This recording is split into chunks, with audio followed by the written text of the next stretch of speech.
Ce n'est pas le budget qui a été qualifié de hautement social.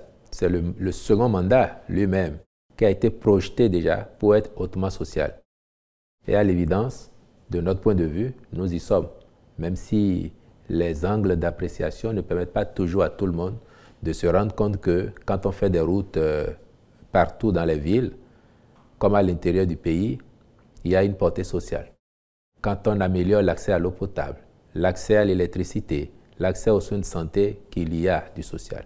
Que quand on passe de 250 000 enfants en 2016-2017 qui étaient impactés par les cantines scolaires pendant 20 jours dans l'année et qu'on est à plus de 1 300 000 enfants aujourd'hui qui mangent à l'école tous les jours, de la rentrée jusqu'aux vacances sans discontinuer, il y a une portée hautement sociale. Quand on dématérialise tellement de services que de chez soi, on peut recourir à tel ou tel service public sans avoir à se déplacer, sans avoir à engager des dépenses particulières, il y a des ressources qui restent dans la poche du citoyen et c'est aussi un effet induit du social. Donc quand on regarde tout ça et l'ampleur des réalisations, nous y sommes.